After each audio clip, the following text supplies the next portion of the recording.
And we are back.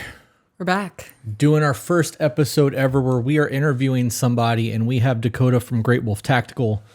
Is that the name of actually any of your businesses, or is that just your social media handle? So it was a business that got totally destroyed by Facebook and Instagram. One night, just everything gone. As in everything just got deleted? Everything got deleted. I got all of the violations without ever having a violation before, and just poof overnight. My personal accounts, my business accounts, everything. Thousands of dollars in marketing, just overnight shut off. It's crazy how dependent we are on that shit and how quick it can all just go away. Yep. That's really scary to think about. It really is. I'm uncomfortable right now. Yeah. So before we get into this, tell us a little bit about yourself, what it is that you do. And then we have a whole lot of questions. I'm really excited about this. I've been wanting to do this for a long time. And because it's a friend of mine, I feel like I'm getting like a trial run where if I fuck it up really bad, it's not going to be that big of a deal. Right. Yep. The gist of what I say that I do is I help people help people. But I also I've run multiple businesses, including a jiu-jitsu studio. I've done photography. I've sold tactical equipment, whether it was bags, chest rigs, slings, holsters, basically everything but the gun, and also how to fill those holes if you have to pull your pew and do pew things. So all of those things, like if it is that kind of stuff, people helping each other or helping themselves in a deadly force encounter, I do all of that stuff. Plus, I also do the dog training thing now, and that is really what I'm putting my time into. It's a lot less controversial, and the social media gods don't dislike it near as much. Oh, I'm sure it's much easier to market that than it is to market the tactical side of things. Oh, for sure. For sure. So the dog training thing, that's about to be a full-time gig. Like you're making a full run at that, right? This is no longer a hobby. Yes. It is definitely becoming a thing. Thankfully, with the help of Tasha as well, now that I actually have a teammate and not just an anchor, that's a big fucking deal. I'm definitely working on that. I've changed the name from what it was before, which was Snoots on the Ground, to what actually makes a little bit more sense due to a couple of good friends of mine that are in the business world going, man, you should really like say what you do. So that is now called Better Built Dogs. Okay, that makes sense. Yep. Snoots on the Ground is clever, but it sounds more like cute. You're trying to train German Shepherds to sniff out drugs than it does to protect children. So but I like both of those things. Yeah. Like I want to be able to do both of those things. Now, when you do the dog training, are you pulling people's dogs to you and keeping them for a while to train them, or are you training people to train their dogs? Because that matters. So I don't do board and trains because I don't like people not understanding how to build their dog. And if something goes wrong, how to actually correct that. Like I can get a dog to do a thing with very, very little training and send it back to you. And it'd be like, I can get this thing to happen. Why can't you do it? Right. And I don't like that. So I'm teaching people how to train their dogs, like my beautiful little Fiona right here, which I'm going to keep her head out of the microphone because that's all she wants right now is to be right here in the middle of everything. Okay. So I guess we can just jump in. I'm gonna run through the list that we got through Discord because I have questions that are not. I don't think that's going to be covered in Discord, but just in case it is, I don't want to ask it twice or lose myself later. So the starting out in business was the first topic that we have. Yep. I didn't think that we were going to get as much people interested in wanting to talk about the business side of things. I really thought this was just going to be like a general question, like about what you do from Discord, but they really want to know a lot about the business side of things. So first question being, what are your recommendations for people starting out? Personally, fucking do it. And don't do it like dip your toe in the water. Like, do it. If you're going to do something, if it's worth doing, do it all the way and do it to the best of your ability. It's the same thing as with relationships. Like, if you're going to do it, fucking do it. If not, don't waste your time, because that's all you're going to do. I actually agree with that. I tell people that shit all the time. People are like, "Oh, I'm just waiting for the right time." There's not going to ever be a right time. Mm-mm. You know, Make that time. Yep. Because that's what you got to do. So you said that you're in the business of helping people help people. How did you find the passion for what it is that you're doing? I think I'm genetically predisposed to it. It is what I've always kind of been built to do, I guess. Not built by other people, but by myself. So I came from a really, really bad situation. Mother's a methamphetamine addict and all sorts of stuff associated with that, with me growing up having to raise my sister, and having to actually like be the provider for my family before we were really, before I was even ready to. At 16, I was the one that was the sole provider for the household. That's a pretty big weight to put on a teenager's shoulders. Yeah. There definitely was a little bit of, well, why couldn't I be a kid? But at the same time, it's helped me a lot as far as where I am today, providing for myself and my kids and my ex-wife when we were together. That was 10 years of her being able to be a stay-at-home mom. And that was a whole thing. And it helped a lot. And I grew a lot more when I left California and came to Tennessee. That became even bigger because now it was just me. And I was the only person able to do anything and had zero support or backup when things went bad, if things did go bad. And you told me that when you first moved from California to Tennessee, there was no plan. Like you guys just kind of uprooted your life and moved, right? Yes. So that was a God thing, 100%. Okay. Me and my wife were talking Thursday night about moving to either Texas, Tennessee, or Florida, depending on where I could or would be getting a job. Friday night, because of Great Wolf Tactical, that business that I had started, I'd gotten in good with the tactical companies and was in a private group when one of the owners, John at Special Operations Equipment, said, "Hey, I'm not going to be able to do X, Y, and Z because I've had 3 guys leave within the last 2 weeks and I got to catch up on my business." And basically in my head, that was like, well, they need help. Right. I was like, okay, yes, they need help. And they did. Friday night was when I saw that message.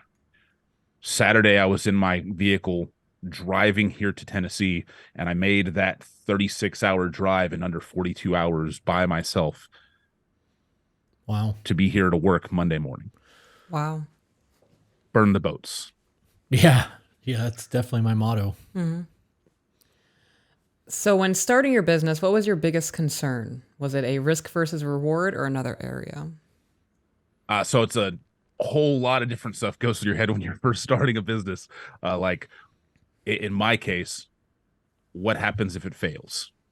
I think that's everybody's biggest concern when they open a business. I would say definitely that's one of the scariest things to think about. Yeah, especially if you've got a wife and kids and people that depend on you.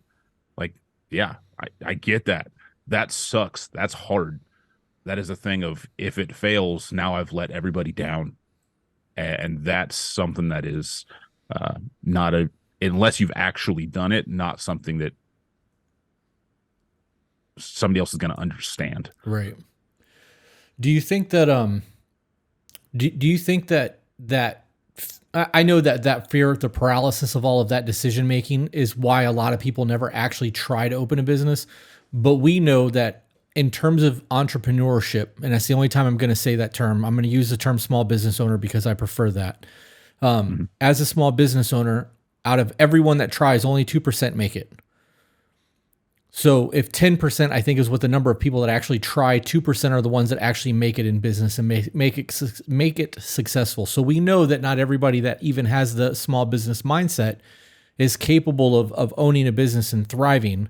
What do you think the thing is that separates those people who are willing to burn the fucking chips and get it versus those who want to hem and haw and dip their toes in the water?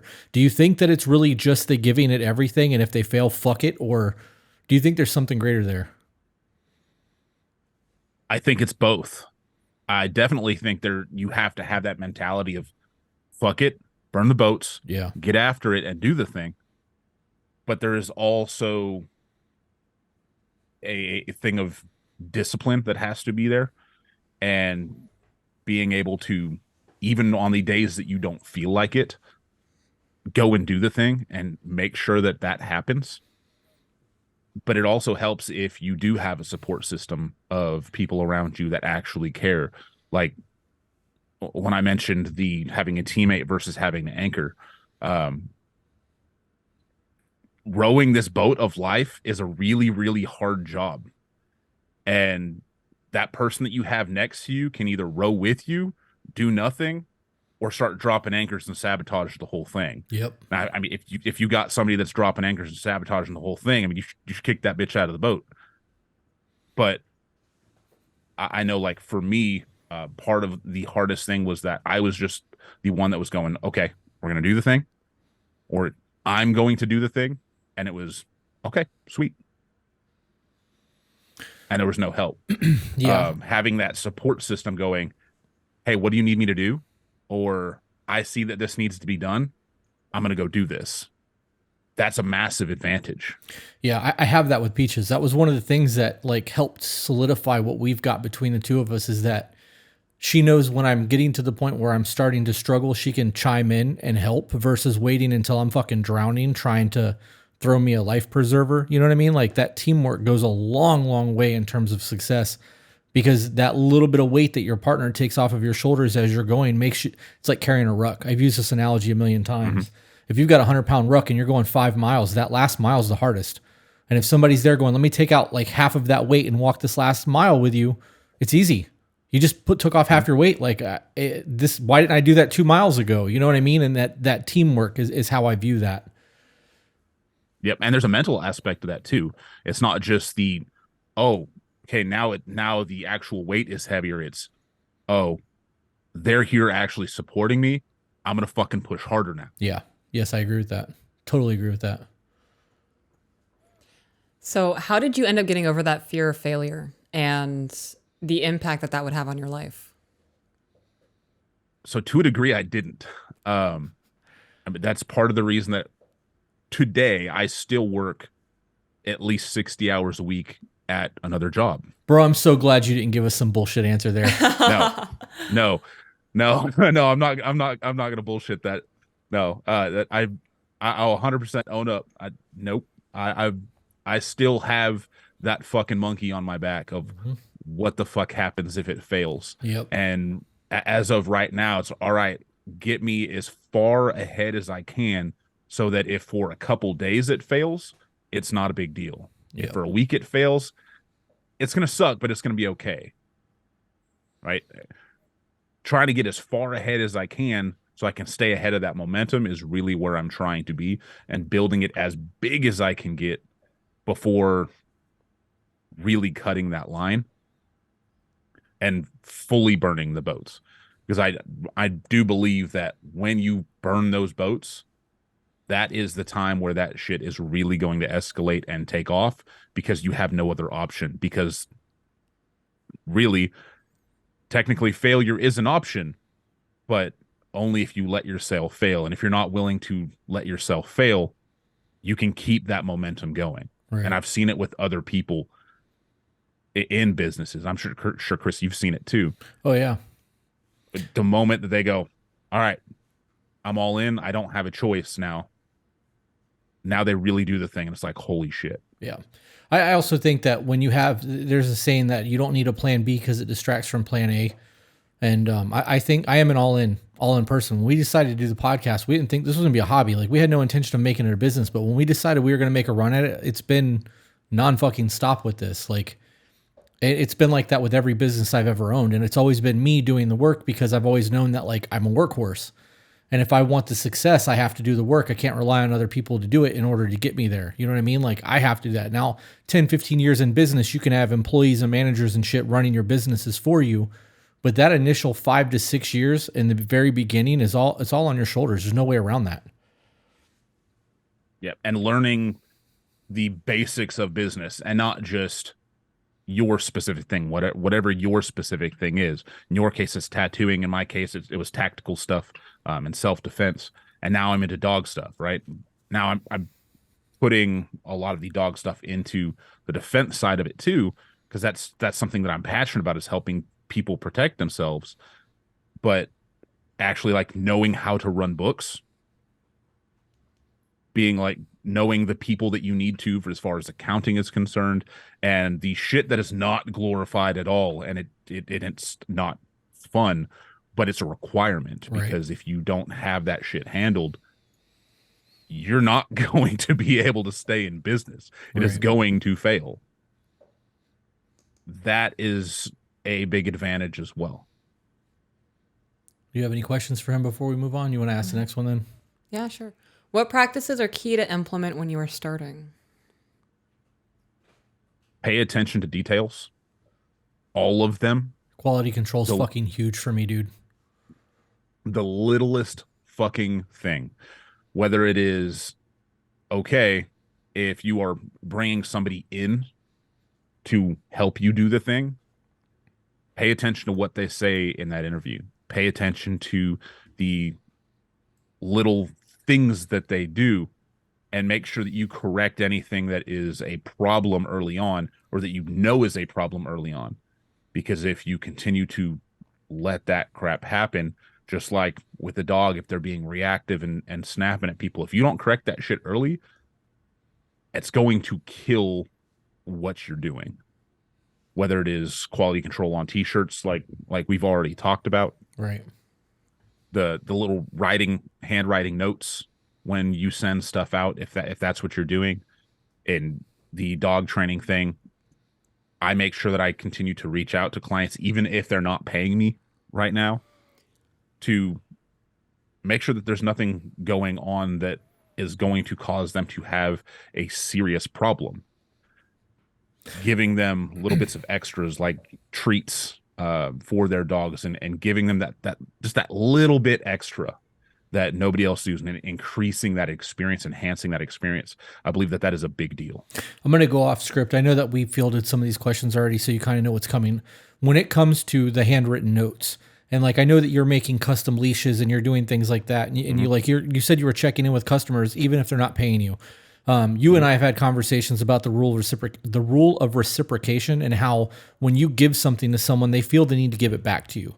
Whether it's in terms of like, you give, like the Hare Krishnas did this in the airports in the 80s and 90s. They would give you a flower and you would buy their book, and they made a killing doing it because people felt the need to give back.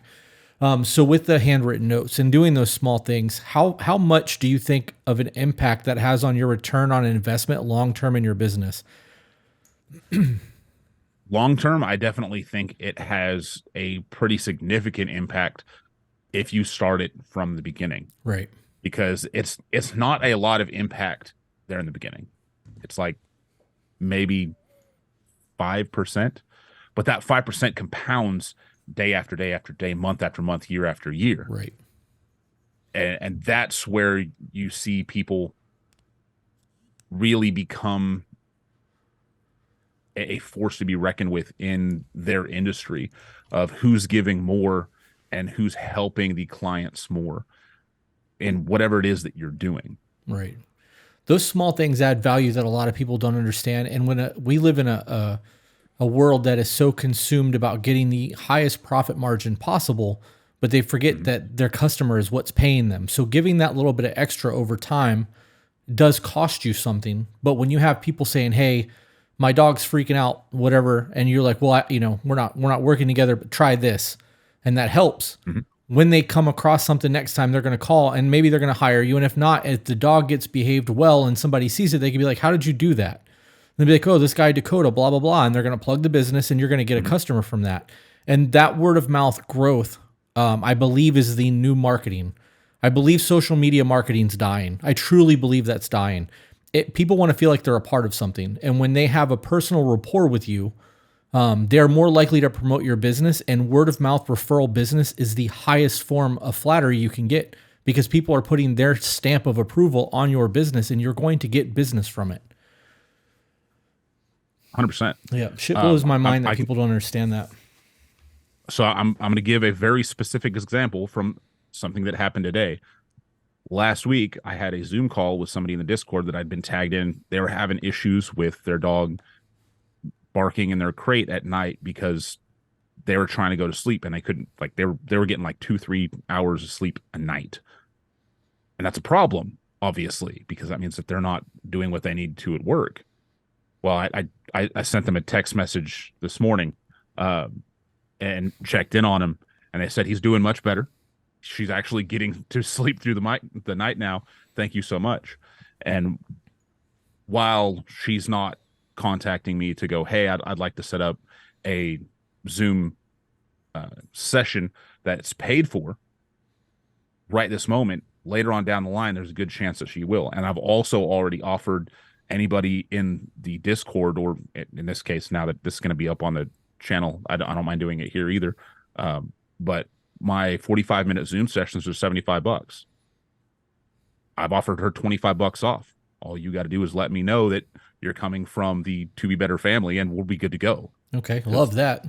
Because that nation needs to be strong, and let's help each other. Right, yeah, I love that. You guys hear that? That's a To Be Better code. Get some dog training, save yourself some money. Yep.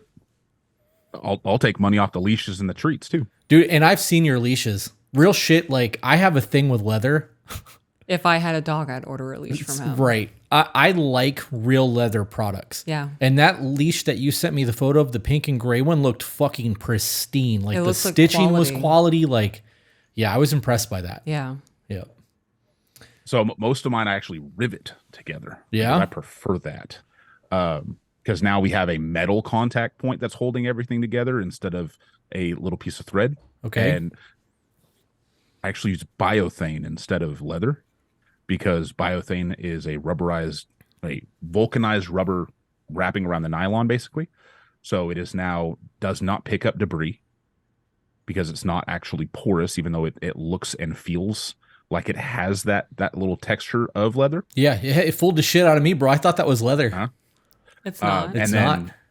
No. So you can take Dawn dish soap and water and scrape that shit off, and it's way more sanitary. Everything about it is better. That's smart. From a practical application, from the longevity of the actual product, because leather is a biodegradable product. The moment that you start using that thing, it will start breaking down. Now, I like the look of worn leather. Same. It's awesome. And it feels and smells great in the beginning, but over time it breaks down, and it is not ideal. Yeah. When it comes to now we're running through mud and water and fucking through like swamps of Florida, or we got a shit ton of water here in Tennessee. This bitch is a rainforest. Yeah. So like that's a big deal to me, because now I can just pop it off, go run it into the kitchen sink, hang it up for about an hour, and that bitch is like it's brand new. What would you say like the strength capacity is in terms of the difference between a new leather and that material that you're using? Biothane is way stronger. Yeah. The 3/4 inch biothane is rated at 700 pounds. Wow. before there's any sort of deformation or breakage. So when you rivet through that biothane, does that create weak points, or do you like you don't have to worry about those rivets popping or anything like that, or like it's stretching around the rivet? Not that you're going to have a dog big enough to do that, but I've never heard of that shit, so I'm curious. So I don't really have any issues with that, so long as the rivets themselves take appropriately, and that's why I use a minimum of 3 rivets on everything that I do, instead of just one. Like I'll grab a leash and I will take the handle if it's my standard 6-inch handle, and I will try to rip that bitch apart. And if it rips apart, that's a problem. That means one of those rivets didn't take right. Yeah. Now so that's part of the quality control too. That's part of those attention to details that a lot of people won't do. So when you try to rip it like that, if the rivet pops, is that just a new rivet goes in, or do you have to start over? Nope. All I got to do, I've got a pair of medical shears that will cut those rivets out, because medical shears are ridiculously strong. Like you can cut pennies and shit with them all day long. Right. Just cut the rivet out, pop it in the press, and drop a new one in it, and you're good to go. So you have very little waste then. Correct. That's awesome. So back to the thing now that I've really side railed. When it comes down to the the questionnaire that we sent you, did you have to try multiple business ideas before finding success, or did you just find the winner right off rip? Oh no, Because, I definitely have tried multiple businesses. yeah, I failed a Um, lot. yeah, yeah. And I failed a lot in trying just one. Yeah, same. Like a lot. When that business fails, it creates a huge void.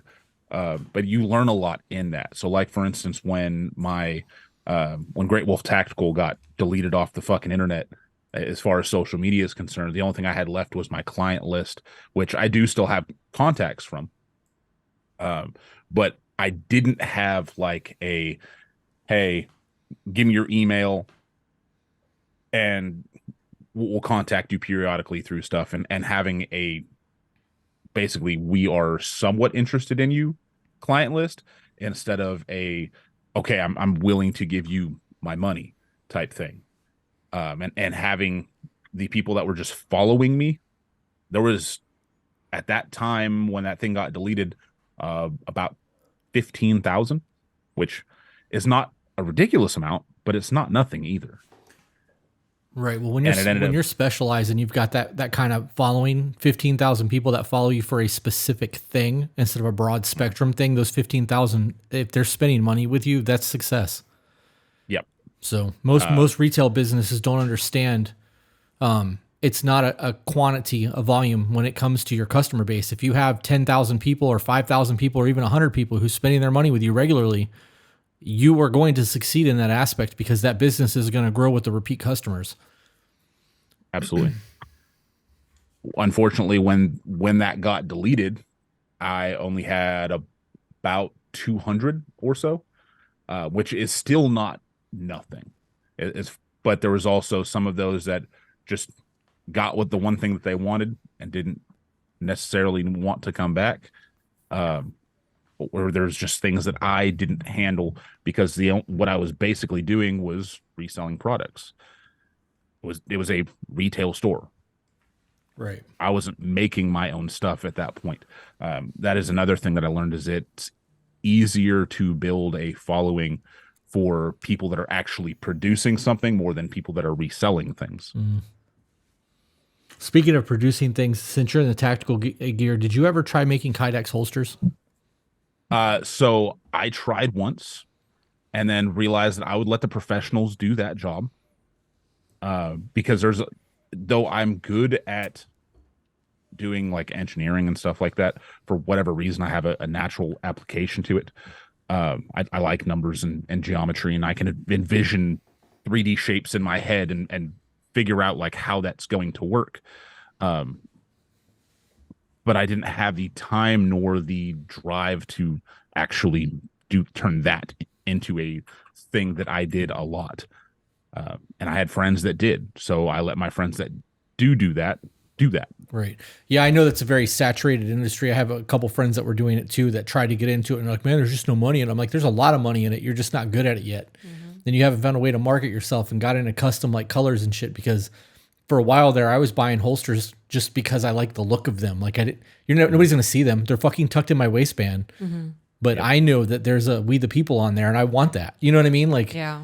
it's weird the way that people buy things. It's good to stay in your lane though. You know what I mean? If you've got a niche and you're good at it, trying to take over something else just to make money and not having that passion for it is a surefire way to fail, I think. Yeah, I know. I like connecting people with quality equipment. So, like a holster, for example, right? That's life support equipment if you're taking this seriously. Oh yeah, I agree with Like, that. it's the same thing as like a fire extinguisher. There's certain guns that I recommend because I have seen them go through thousands and thousands and thousands of rounds of classes because I have over 1,600 hours in firearms and medical training alone. It's a lot. It is a lot. I kind of did that a lot like before ever even coming out here. And then because I live in West Tennessee, where Tactical Response is, and they're one of the best training companies in the country, like top three. There's going to be somebody that takes issue with that, but the reality is like there's a reason that the top instructors in the country are coming here at least once a year to hold classes. Like, that whole industry is a thing that most people don't understand. And there's a lot of stuff with that a lot of people don't get. And a lot of people just don't take it seriously. So if I see guns that make it through classes, cool, I'm going to recommend those things. If I see guns that shit the bed every single class, I'm going to go, all right, I probably don't want to bet my life and my kids' lives on that shit. Right. It's the same thing with holsters. If I see holsters break, I'm not going to bet my life on that stuff. Yeah. It is what it is. I think that when you're carrying concealed like that and you're doing it for a purpose, those things absolutely matter. There are a lot of people that don't do that, though. They do it because it's tactical. You know what I mean? Mm-hmm. You're right. There's a lot of people that definitely don't do it because of that. There's a lot of people that basically carry a gun because they feel like it's a talisman that wards off evil, and it's not. It's the supernatural chest tattoo. Just because you have one does not mean that you know how to fucking use that bitch. Yeah. And just because you've taken a concealed carry class doesn't mean that you're ready to actually fight for your life with that bitch. Right. When bullets start flying at you, that's a totally different thing. Yep. All right. We have to stop talking about pew-pews because this will get us demonetized. Although I could do this all day. I could literally sit here and talk to you about training like that all day long. I love that shit. How do you balance? We'll do that some other time off of video. Off of video, yeah, yeah. I'm gonna ask you the next question, then I'm gonna turn all the questions over to Peaches because I feel like she's just hanging out in a room, bored out of her mind, and I kind of feel bad because I'm in my element right now and feeling like a little kid. I like seeing you happy. This is exciting as shit for me. I'm glad. So, how do you balance starting a business while keeping a full-time job? Is that something that you, yeah, dude. You don't. You don't. Yeah. Remember when I said burn the boats? Yeah. There is no fucking balance. Yep. If you're gonna do the thing, do the thing. Starting the It's the business same- is your full-time job. Yeah, it fucking is. Yeah. Yeah. And remember, like, most people think of a full-time job as 40 hours a week. Yeah. You've got 160 hours a week or 120 hours, some shit like that, right? It's got 120. So you got the ability to do 3 full-time jobs with all the time that you're allotted each week. But usually most people spend one of those just sleeping. Yep. Yeah, I try to tell people all the time when they tell me that they want to own a business one day so that they can, just get paid and not have to work. I'm like, you're not going to make it a business. If that's your mindset, you will 100% fail your first year in business because you think it's a cakewalk. People don't realize how much time goes in. It's not a 40-hour work week, dude. This is a 24/7 thing. If you wake up at 2:00 in the morning to take a piss, you're checking your phone. Because if something's on fire and you don't check your phone, you're going to miss it. And if somebody messages you and they want something specific and somebody else messages back before you do, you've lost that customer. That's this day and age.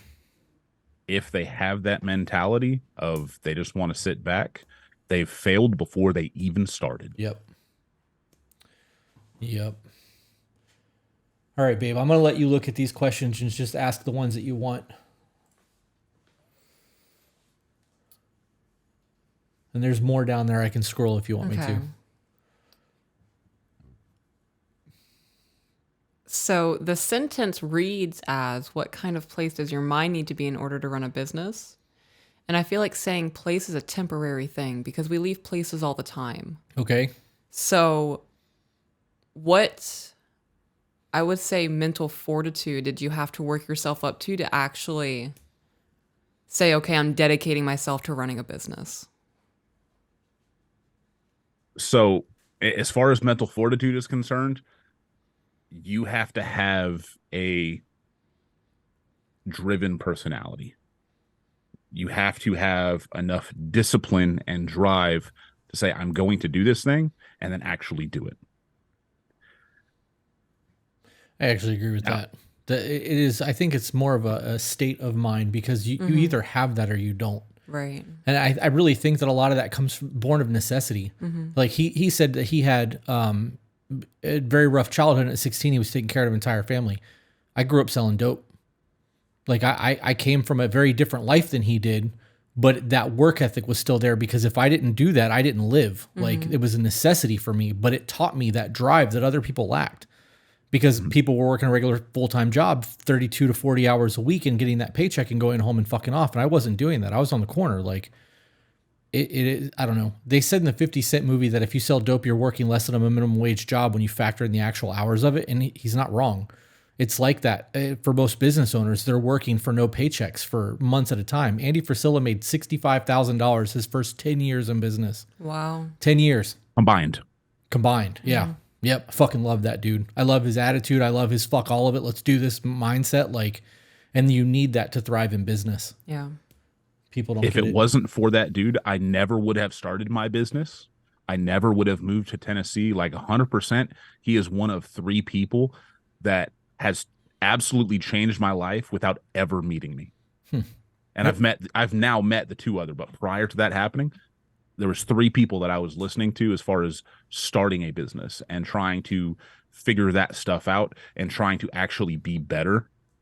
And I've met 2 of them now. And Andy is the last one that I haven't met yet. Well, you know, he does those seminars and he does them regularly in Tennessee. We're going to do that. Yeah. The next time that pops up, Peaches and I are going to come up with you and we're going to, the 3 of us are going to hit that area and just do the thing. That'd be dope. Yeah. I'm going to be the only motherfucker that walks in that building with a dog.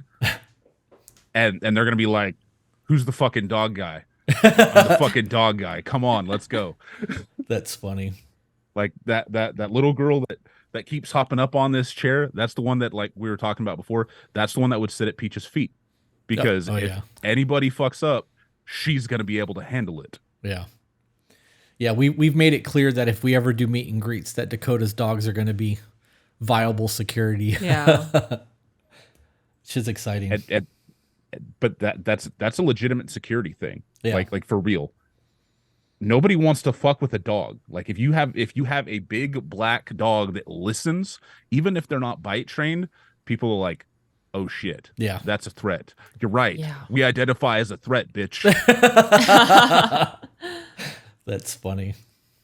But I mean that's it. Like you don't have to be the most secure house ever. You just have to be 10% harder to break into than the other one on the block, and people will mostly leave you alone. Right. It's because of the extra effort. It comes down to the difference between a business owner and a non-business owner. Yep. It's that extra 10% of work. It is. That's funny. Yep. But if you're not a business owner, you're going to work for one. Yeah. So you might as well That's do it. the thing. I was told early on that if you're not working for yourself, you're working for the wrong boss. I took this shit to heart. Yeah. Well, what was that thing? I'm not a businessman. I'm a businessman. Yeah. that thing, right? Yep. So I want to go back to what Peach said about the mindset being a place. Okay. And I do think though I need to figure out how to word this appropriately. I do think that mindset is places that we change through our journey and through life. And we may, even if you don't have that drive, it's on a whole freaking spectrum. And I wouldn't put myself on the super far end of the spectrum as far as being like in a great mindset and being driven and all of that stuff. Because quite frankly, I don't have all of the stuff that I want or feel like I'm going to have. I'm nowhere near the end of my race with that. I'm just at the beginning of this thing. So you think you think there's an evolution that has to happen as you go through this, and that's why you think absolutely. This is a place, of mind? Yes, absolutely. Okay. Absolutely. Okay. All right, babe, what do you got for the next one? How do you keep the drive to keep going when you meet points of resistance? You chuck it in the fuck it bucket and keep moving. It really is a resilience that you have to build up. Whether it doesn't matter what you feel like at the beginning of the day or at the end of the day. You have a full journey that you're going through, and you have to keep moving. If you're not moving forward, everybody else is pushing you backwards. Yep. So I know you can't. You have to choose that. I know you can't see us, but I actually have resilient tattooed above my eyebrow. And you said that. I know. Trying to point. I couldn't remember which fucking eyebrow it was on. That I know when it is on the camera on the podcast, it is on the right eyebrow, their left side. Yeah. That point of resistance, that is what separates somebody that's going to succeed or fail, because when people feel that little bit of pushback, normally they quit. That is the first indicator of something going a little bit harder than it should be. They go, this is too much. I can't do this. And like there is a put your chin to your fucking chest, get your hands up and swing for the fucking fences because that's the only way you're going to make it through this. I am one of those people that I thrive in chaos for short amount of times. Like I can deal with resistance, but when things really start to get chaotic, I'm at my best for about 6 months and then I'm done. Like I just, at that point I need a nap, like a warm pizza, Some comfort, some whiskey, yeah. you know? So I recently was told by somebody that that's a trauma response, Yeah. but and I could kind of see that to a small degree, but I'm like, motherfucker, that's a superpower. Yeah. I view it the same Who way. gives a shit if it's a trauma response or not? Yeah. If it is a trauma response and it makes you successful, who gives a shit? Like I've learned to thrive in chaos while other people are fucking needing a safe space in their blanket. Like I don't know. I don't think that's a drive thing. I think that comes down to wanting it bad enough and like knowing that people are depending on you. If you got kids that are looking at you and they're paying attention to what you're doing and you're quitting constantly, what do you think that's teaching your kids? Yep. I don't know. Yep. I don't know. There's a reason that our society today is very, very soft. Yeah, I agree with that. And I could go on probably an hour and a half tirade on just that subject. Yeah. But there's a reason that I've got 2 paw prints coming up the back of my legs with my kids' initials on them. And it's because I know they're always behind me and they're always watching and following in my footsteps. And if I fuck up, that's a very, very heavy thing Yep. that they get to see. And that's a problem for me. Right. And in the event that you start to fail at something or you actually fail and you learn the lesson from it and you pick yourself back up and you keep going, they see that too. Cause then they're learning how to handle adversity. Dad failed at this. That must have been really hard, but look, he's doing this now and it's working. You know what I mean? Like you're teaching your kids that it's okay to drop the ball every once in a while, as long as you pick that bitch up and keep running. Yep. Yeah. That was probably one of the hardest things about my divorce was realizing that any bad thing that happened with the kids, like they're seeing that. Right. So you better make sure that you are, in my case, the conversation I had in my head was you better make sure that you are treating their mother, regardless of whether you're with her anymore or not, with respect in front of the kids, for the kids, and make sure that they are seeing the right way to handle that situation instead of just being a yelling fucking ridiculous mess, showing them that that's the way that it should be handled. Bro, there's so many people out there that needs to hear that. All of it on fucking repeat in their headphones 24/7. The amount of people that want to be combative towards their ex just because they don't get along, not realizing that the kids see that shit and it's going to fuck them up as adults. Like, yep.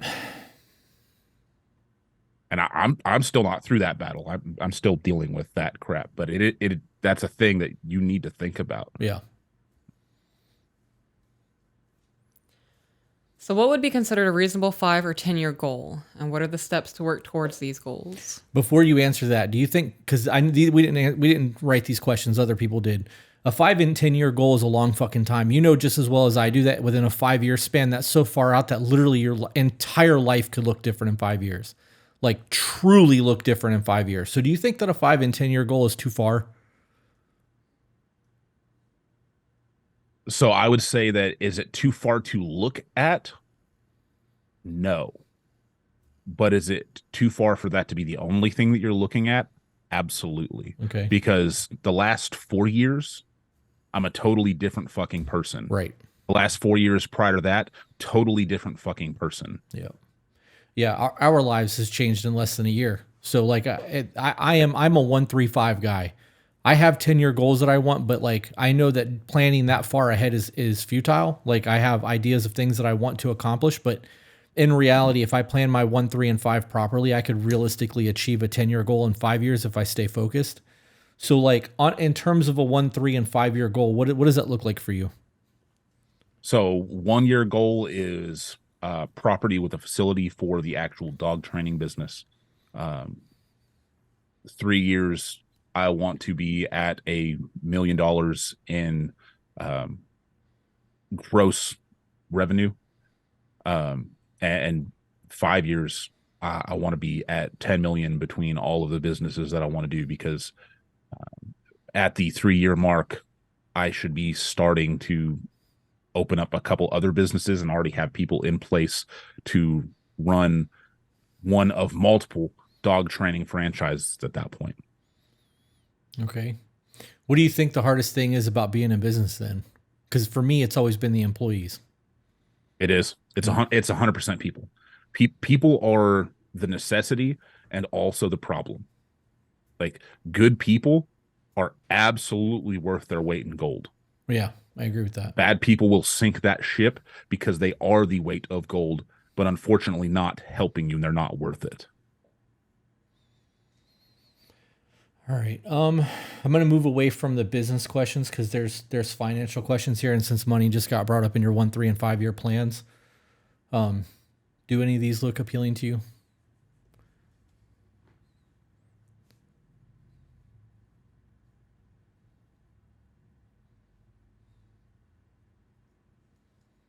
Some of these questions, I got to be honest, Yeah. I wouldn't have asked any of these. I know that it's coming from a variety of people in Discord.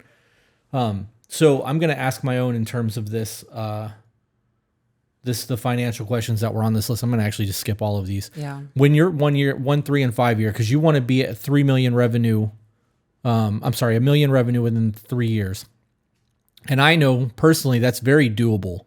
I don't know your industry at all, so I can't tell you how it's doable in your industry, but what is so like you want a property, which means that the first probably $500,000 you make is going to go back into reinvesting in your business, right? Like you're going to get your credit up. You have to make sure that you have a credit score for your LLC in order to buy property and put it in the name. Are you looking at like office space? Are you looking at like a barn dominium, a warehouse? How does that look? Because Tennessee's an area where you can realistically get, a 5,000, 10,000 square foot warehouse, build that shit out the way that you want and do like a legit training facility and not have neighbors. Yeah. So initially, all it's going to be is a field with a fence. Okay.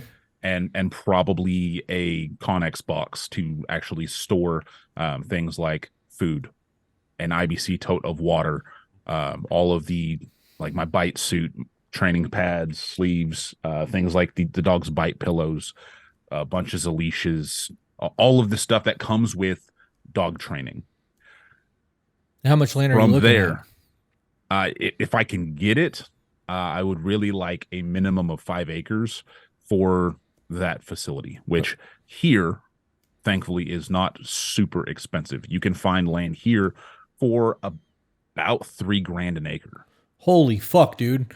The lot behind my house, a single lot is 20 grand. Mm-hmm. Yeah. That's insane. Yeah. Now, if I go inside the city, it'll get more expensive, and you're probably looking at closer to that, especially in more dense areas. Right. But if I go 15 minutes outside of Jackson, Tennessee, I can get land for $3,000 an acre, get 5 acres, put up a 50 by 100-foot fence for about $1,500, and I'm there as far as starting to train stuff. Now, is that ideal for the soccer moms with Fifi that want to like have group classes and be an air conditioned space? Nope, it's not. Right, but how many of those women do you think that you're actually going to be marketing to? Like, I would imagine that your target audience for what you're doing would be more along the lines of single moms who have a big dog that want to keep their kids safe, or tactical guys. You know what I mean? Like, I can't imagine you're going to be dealing a whole lot of Shih Tzus. So right now I'm dealing with a lot of pets. I'm running the range of everything from about a mid-20s female to a 70-year-old grandma. Huh. Now it's not just like German Shepherds and Malinois and Dutch Shepherds doing protection work. Right. I'm doing pet obedience too, because that's the majority of dogs. That's what's going to have to be the bread and butter of the actual business. But me personally, I want to also do a lot of the protection stuff and move into that. So the way that that's going to look from a structural standpoint is I need to build up a client base of pets primarily. And some people, if they have a Malinois or German Shepherd, we're going to have that conversation of, hey, if you want the protection work, yeah, that is a thing that I do. But there's a lot of dogs that are not built genetically for that. And it's really, really hard to find stable dogs. Like Right. you can train a dog to do a lot of different stuff, but when you start putting that, basically what is a 3-year-old with knives in their mouth, to teaching them how to use those things and teaching them that aggression is the answer to certain situations, they have to be able to differentiate those situations. And unfortunately, there's a lot of dogs that their stability and their nerves are not where they need to be for us to actually do that with that dog. It doesn't matter just the breed. It's based on the individual dog. The washout rate for protection for a good protection dog in most breeding programs is over 50%. So then dogs really do have a personality type like people do, because it's They the do. same thing. That fight or flight thing is very real for people, and you never know how you're gonna respond until you're in that situation. Yep. So for example, my female Fiona, she really only enjoys doing protection work when it is in defense of me or somebody. She doesn't like playing the game. She doesn't like fighting like that. It's if she feels that she needs to do it, she's going to do it. Damn. Now, my male Shrek, who's currently a little puppy, he, based on what I got him from the breeder, is genetically predispositioned to enjoy that fight. Like, I'll pull out the bite pillow and he's like, it's on, right? It's fucking WWE. It's time to fucking go. Like, he loves to play with that stuff and he enjoys fighting for it. There are certain dogs that are built that way. And there's some that probably about 50% of what a dog can do is based on their genetics. Right. Okay, so back to the financial thing, because I don't want to get too far off of that. You said that you wanted that property. You're looking at $15 grand for 5 acres. You're looking at another $1,500. So you're like, we'll call it $20,000 after taxes are all said and done, closing costs, whatever. And that's with your Connex box, because those are about $1,500 depending on what you're buying. That's a shipping container, right? It is. Right now they're about $3,000 delivered. Holy shit, they've doubled in price. For a 40-foot. Yeah, when COVID hit, they went up to like 4,500 feet. They're dropping now in price. Thankfully. Oh, it's insane. Mm-hmm. I almost bought some of those for a bunker. Anyways, let's do it. Yeah, I don't have nowhere to bury it in Florida. That's why I didn't buy it. I've got a place. That's funny. So in that scenario, let's say you buy that 5 acres, and within the second year, if you've made enough money to start having a warehouse built, we know that in Florida you can get a good, decent sized warehouse for about $100,000.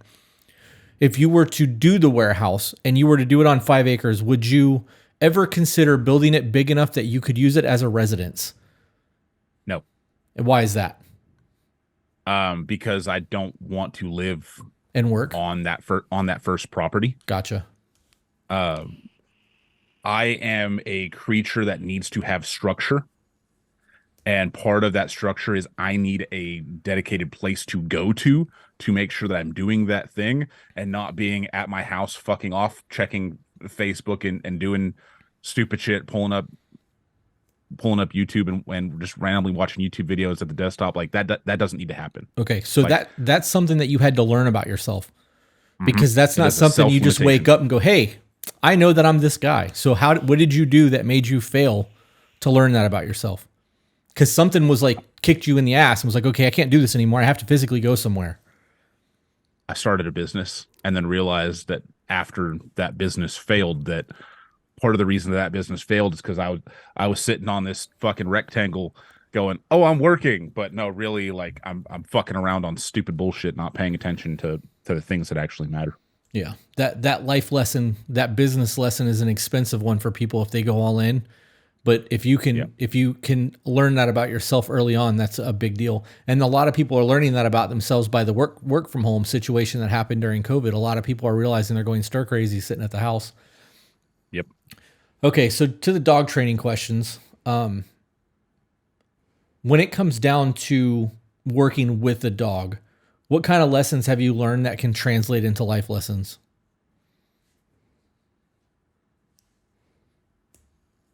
I'm going to bring it to the podcast. Okay. Communication.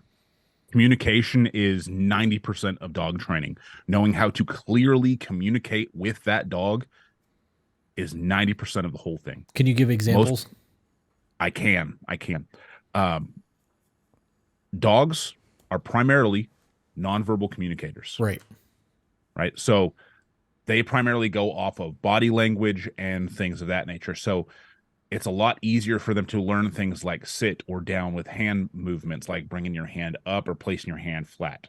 So like I can do that totally nonverbal with Fiona, right? There's a way to teach that appropriately and teach them how, or to teach them to understand the verbal. So my dogs are all able to be off of leash because I've taught them what certain sounds that I'm making with my mouth mean. Okay. There's a thing called operant conditioning, which is how behaviors are built in these animals. You have 4 quadrants. You have positive reinforcement, negative reinforcement, positive punishment, and negative punishment. Primarily what you'll hear is people talking about the positive reinforcement side, which is a good thing. We use that to build behavior. And then you'll also hear people talk about the positive punishment, which is like if somebody rolls up a newspaper and smacks their dog and adds something to the environment, they're popping them with an e-collar or shock collar or prong collar or anything like that, right? Okay. Causing some sort of uncomfortableness for that dog that is going to try to suppress or extinguish behavior. People do that too. Right. So when Peaches, for instance, she goes and makes those funny sounds like the that just makes everybody laugh, and it's super endearing for us. Yeah. But it's also a positive thing for you when you guys are talking about little funny things. Yeah. And I bring that up because we did just have that conversation in the live stream prior to this, but Tasha is also makes those sounds too, and it's hilarious. Yeah. This man but just said learning I trained how to you. He did. I'm sorry. You just said she trained me. So you did. She also trained you. Yeah. It is a mutual thing that you are continuously having communication in a way that is rewarding you in some way, shape, or form. When you say those little things that gets her all flustered, her being flustered is your reward, right? Yeah. The same thing with her. Or if you guys are in the kitchen and she gives you a little booty wiggle, it's like, all right, we're doing the thing right. Right? That is communication, whether people want to look at it that way or not, but it is. Right. Yeah. I'm gonna have to use that on the pod. Yeah. Yeah, because I've never thought of it that way. Me either. We look at that as intimacy. Right. But And, that the butt wiggles when I'm looking at you to get my attention is a request for connection. yeah. And when I give you that attention, it does make you feel good. It makes me feel good. Right. I've also equated to women who are constantly turning down their man's like sexual advances or intimacy requests. Yep. They are training their man to no longer desire them intimately. Yep, I agree with that. I can't believe that we've 100%. never correlated our intimacy.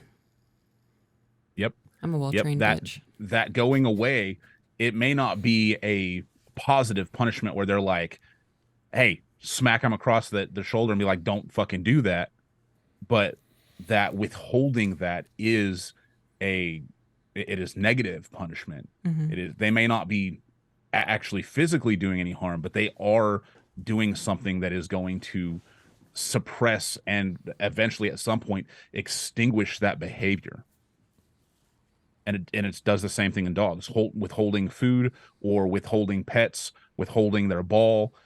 All of that stuff can bring behavior or suppress or extinguish it depending on what we are doing. And learning how to balance that and communicate appropriately changes the whole dynamic of what that dog can think it can do. And over time will actually increase their confidence as well.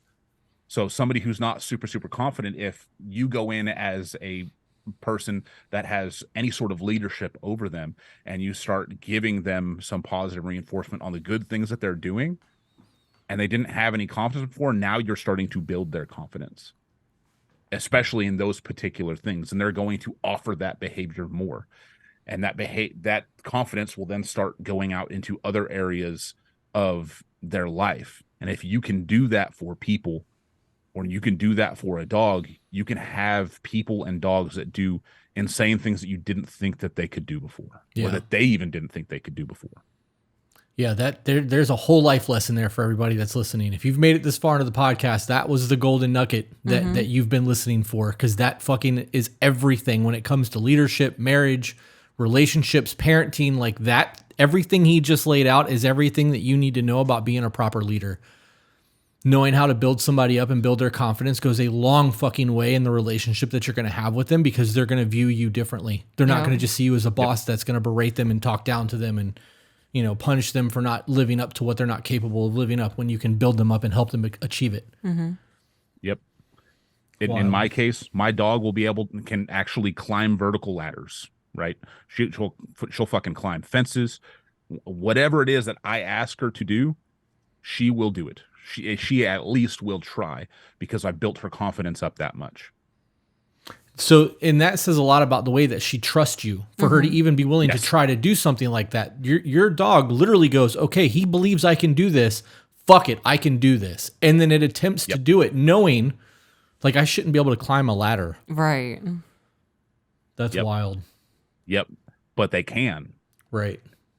If you will do it and push them to do it, they will at least try. Right. And it's the same thing with people. Crazy. All right. One man can do, another will do. Yeah. I want to move away from all of this, because we're an hour in, and I didn't want to make this a super long interview, because I didn't want to get too sidetracked, and I wanted to make sure that, like, this gave people value. And now that I've got the value, I want to move into a couple other things, and then I want to call it quits. Okay. Because of what we do, of course, there had to be a relationship element. And you can tell me none of my business if I ask you anything that you're uncomfortable with. But as a small business owner, and dedicating the time that is necessary to running a business, making it successful, networking, marketing, in your case, actually working, training dogs, what kind of toll has this taken on the relationship that you have with your woman? Because of the woman that I have chosen, it has only enhanced it, because we've been able to do it together, and because she actually has drive to want to do that stuff too. Instead of it being, hey, this is a thing that you do, there are times like yesterday we spent 3.5 hours in the car driving from appointment to appointment to appointment training dogs. Well, now that is a thing we do together. She's taking photos, I'm training dogs, and we are working together in this whole thing to even come closer. The reason I mentioned it depends on what type of person that you're with is because if you have somebody that is not wanting to do that together, not willing to live that lifestyle, or doesn't find enjoyment out of that, I could definitely see where it could have a very, very negative effect on your relationship. Now, you were married before you were with with Tasha. Did you is that one of those things that happened then, that you were trying to build and grow and it created a divide between the two of you? Or part of that? I mean, you don't have to get into it if you don't want to. Again, I'm not trying to pry and put all your business out there. It's very difficult for somebody to open a business if they don't have a teammate, and you have a fucking teammate. I have a teammate in Peaches. Yep. Like that goes a long way. It really does. The only thing that I won't answer is things that my lawyer has told me don't have that conversation. Okay. And there are some of those things that could pop up, but that's not one of them. Okay. So having a partner that does not help you row the boat, doesn't help you move forward, that leaves you in a very bad headspace. Right. because now they're not an asset, they are an anchor. Whether they are throwing their own anchors and making it worse, or if they're just along for the ride, that becomes very, very hard. Now you have to pick your hard, and if you want to be with that person or not, but it definitely makes it a lot easier if that person is willing to row with you. Yeah. That we may have to put that on a shirt. Pick your hard. Yeah. Because damn, dude, if that's not the truest thing I've heard all day. Because you're going to suffer one way or another. Life is not going to just roll over. You're going to have to fucking take what you want out of life. And if you're not willing to struggle for the things that you really want, you're never going to have it. And you're gonna live with regret and remorse and sorrow and all kinds of other shit because you're not living up to the potential that you know you have. So it's going to be hard either way. Right. And if you're not willing to design your own life, somebody will be willing to design it Absolutely. for you. Absolutely. So you better figure that shit out and actually put some thought into it. I'm going to go back to the Tasha thing with the driving around. Do you guys, now that she's driving around with you, and like you guys said, you spent 3 hours in the car yesterday, how much of that drive time do you guys listen to the radio? 0. Do you guys have intimate conversations when you're together like that? Do you feel like that's improved your relationship having that? 1,000% and then some. Okay. Can you elaborate on that at all? Because Peaches and I have talked about this a lot, but I think it'd be dope to hear a different perspective. So I can. I think the radio or most stuff that people listen to or watch while they're driving, all it is a fucking distraction. Is it something that is going to help you and build you? And if not, do you really need to be listening to that? It's one of those attention to detail things that we talked about earlier. What are you having brought to you that's adding value? In my case, when we went to go get Shrek, we were in a car for 3 fucking days to go to South Texas to pick up that dog and come back. That whole trip, 0 radio. There was a couple of times that we put on an audiobook, and there was a couple of times where we put on the podcast, and that was beneficial for us because it is something that actually does build our mindset and allows us to have conversations that we wouldn't normally have. The podcast in particular, and I know I text you in the middle of that going, yeah, we listened to this thing for like 2 hours. Yeah. And we were able to pause in the middle of that and go, okay, so what they just talked about, what does that mean to you? Or I feel like this is really beneficial, and have conversations that you wouldn't normally have, which I do think not only increases your intimacy long term, but also increases you coming closer together and understanding each other from a mindset standpoint. Right. I push that a lot. I tell people all the time that if they're in a relationship and both people are listening to the podcast, that they should listen together, pause it, and have the discussions while it's happening, because you're going to learn nuances that you would have otherwise not picked up on unless you were in conflict. You know, you guys, people are able to listen to what we're doing and hear drama from other people's standpoints and then talk about it as if they were in that situation. You know that to be stuck in a car for 3 days with somebody with very little entertainment value, you're in 100 square foot if you're lucky for 3 days with somebody. Most people don't like doing that by themselves. You know what I mean? Like that goes a long way. It shows that you genuinely like the person that you're with to be able to do that with no radio. Yep. That's wild. That's wild. So I'll say it's not just the ability to look at those conversations and go, hey, pause, we're going to have this conversation. Some of those conversations were actually, all right, hey, pause. We just had that conversation like last week. Right. I was like, okay. And that was actually, I think, what really started us personally watching the podcast so much is we just had this conversation like 2-3 days ago or last week. And now they're talking about it and they're having similar things, or there's a slightly different perspective. And I really think that having solid people, seeing those conversations with those solid people and having the ability to bring those together is very, very helpful for you and your person long term. Yeah, I agree with that. Now, you said that she's doing photography. Is she taking pictures of the animals and shit that you guys are working with, or what is she doing photography wise while you guys are out doing the thing? Yeah, she's taking pictures of the animal, me doing stuff, and then the owners as well doing things.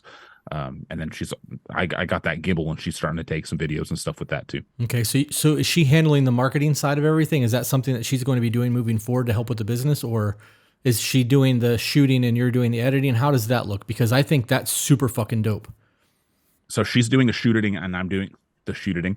She's doing the shooting, and I'm doing the editing right now. Later on down the line, there's a good chance that she will handle that.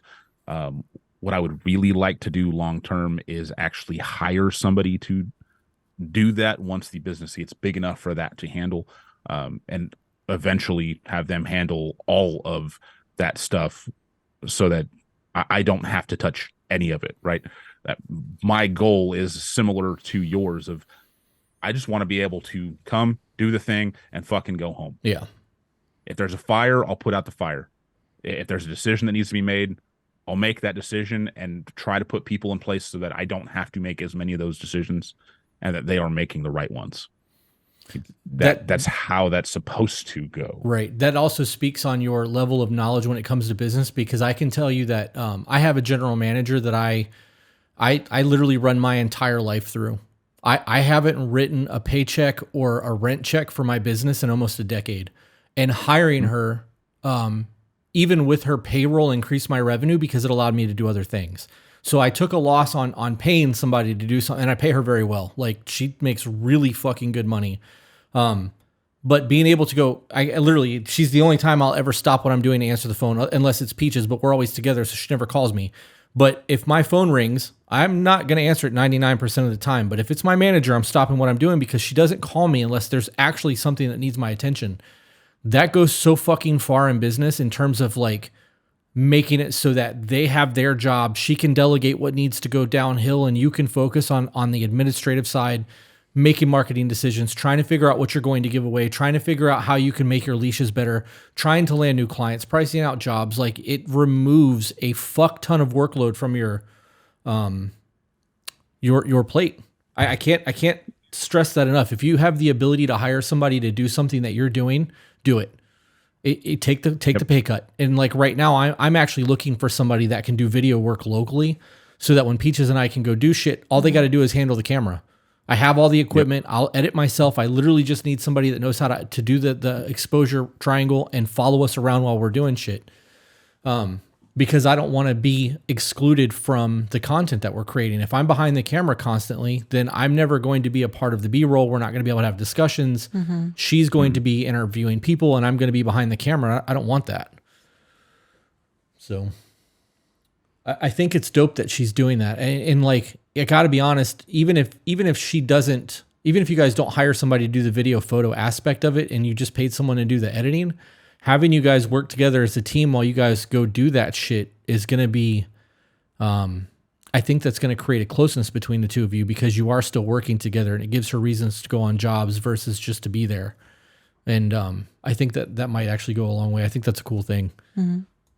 I agree. I also think that for a long term, I'm thinking about this now, I think that it actually helps improve their view of their self-worth in the whole thing, and that they're not just, like I was talking about before, just being along for the ride. Right. They're being an active participant, and instead of, okay, you're doing the thing, no, it's we're doing the thing. Yep. And that definitely has that impact of, okay, we're doing it together, and we're going to figure this out. Yeah. Solidifies the teamwork. For sure. It's a teammate. Yeah, exactly. And that's marriage. Everybody wants to throw 50-50, and like they want to try to make it about a balance and a percentage, and it's not, dude. Some days life is just going to be a fucking mess. And having somebody there that you can trust, that you know has your back, makes it a little less messy. Do you think that with, if she learned how to edit and do the photo thing, do you think that you would get to the point where she would be able to handle all of the marketing aspect of the business while you handled all of the training aspect before you guys hired somebody? Or do you think that you would still have to be super hands-on with all that stuff? So the good thing about Tasha is, even though she doesn't feel like she can, I know that she can. She could take the whole fucking thing if she wanted to. Okay. She just has to get her self-worth up to that point where she believes in herself, and she could 100% do it. Gotcha. Okay, so then here's the question that everybody's going to ask: what is she shooting with? Because I know you got a gimbal, but what are you guys using to actually take pictures and video with? So for the video, it's just my Google Pixel 7. Okay, Um, for actual like photography stuff, she's got some Nikon that she bought a couple of months ago. I personally shoot on a Canon M50 with a speed booster, okay, and using a bunch of the older EF glass because it allows me to do a lot of things that I couldn't do prior. Now, me and you talked about Sony stuff, and I might upgrade to like a A7 III or something to that effect at some point. But for the moment, that's pretty much where we're at. Is we're on lower end DSLR and mirrorless cameras right now. you can do a lot with a Canon M50. I got one sitting on a shelf right next to Peaches. It's got a 16 millimeter Zeiss lens on it that I used for B-roll shit when I was at the tattoo shop. That little camera is a fucking beast, and for the price, you can't beat it. And You just especially can't. if you know how to use it, Right. That's the thing. You know how to use it. So like you mentioned the exposure triangle earlier. That's a fucking handshake for people that actually know photography. Right. If you don't know what that is, you're probably a shit photographer. Right. You got to get that. You got to learn that shit. You got to know, hey, I need to be shooting a half of a stop to a full stop of light under to get all of the detail that you want and just bring it up in post. You can do all that. That's not a problem. Right. Yeah, that was actually something that I had Peaches do. I told her, I showed her what full exposure looked like, where the zero line was on her camera. Was like, I want you a stop under, because you can bring up what you want, and like, you can bracket. You can do a lot with cameras now. The problem is people buy these cameras and don't take the time to actually use them. I know people personally who have DSLRs or mirrorless cameras that never come out of auto. Like you have a fucking computer in your hand that can do all kinds of shit. And if you just learn how to properly set the computer to do what you need it to do, it's going to be a whole lot better than, point and shoot. Yep. Learn how to shoot raw and in manual. Yep. Are you, is your gimbal set to use the Pixel, or are you using the M50 on the gimbal? It's for my Pixel. Gotcha. It's just a cheap little Vivitar $60 phone gimbal. Eventually I'd probably get one for the M50 if it wasn't so hunty with the autofocus. Yeah. When I start getting in 4K, which is really what I want to do. So I'll probably end up getting a real gimbal for the camera that I replace the M50 with. So I would look into the cost of the gimbal, and then look into the cost of the camera and the lens that you're using, because what you would spend on your gimbal, you could probably put that into the camera and the lens and get something that has in-body stabilization and in-lens stabilization. And then you won't need the gimbal. You can there's settings in Premiere that you can drop on a timeline that will auto crop and fix shake. And it removes some of the user issue behind trying to figure out a gimbal, because I hate gimbals. There's definitely a learning curve when it comes to a gimbal. Yep. But once you understand it, once you get good at it, dude, there's some crazy stuff you can do with a gimbal. And the only reason I'm so stuck on gimbals is because I've got a buddy that literally that's what he does for a living, is videography, and all of his stuff is primarily macro shots where he's using super slow-mo, like Peter McKinnon type stuff. Yeah. Doing crazy, ridiculous shots like that with a gimbal in his camera. Yeah. You can do it without the gimbal, though. You can get close. You can definitely get close. Babe, you got any questions for him? Because you've been just kind of along for the ride today, and I feel so like I should have just let you go out there and play with your plants instead of making you come in here and sit with us. No, The propagation station. The Peaches propagation station. Yes, it is that. That's exactly what I put in the chat, and now there's a whole Discord chat that's called that. I'm like, yes, That's funny. I have made my mark. Okay, so then final thoughts, Dakota. Anything that you want to tell people about business, relationships, dogs, anything that you want to leave the people with? You can say whatever you want. This is your part of the podcast. Find what and who you're passionate about. Figure out how you can make that your thing, and go ahead and do it.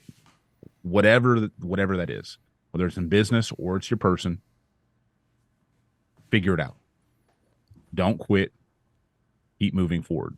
If you don't, you're going to regret it. Make sure that you're raising your kids with integrity and you're dealing with your relationship with integrity, because that is the shit that is going to end up mattering when you're on your deathbed. There you go. That if you're getting shot at, that's the shit you're going to think about. Yeah. Ask me how I know. Yeah. I mean, that's a very strong ending to a very short podcast.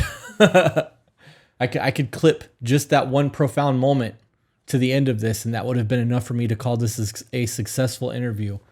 Dakota, I appreciate your time, man. I really was looking forward to doing this. I feel like I got some value, and I really think that as people sit down and really hear some of the things that you've had to say, especially in terms of success and failures that you've had in life, that this is going to bring benefit to people. And that's the goal, right? Helping people help others. Yep. Helping people help people. Cool. All right, man. We appreciate your time, and we'll see you guys on the next one. It was a pleasure. Bye, guys.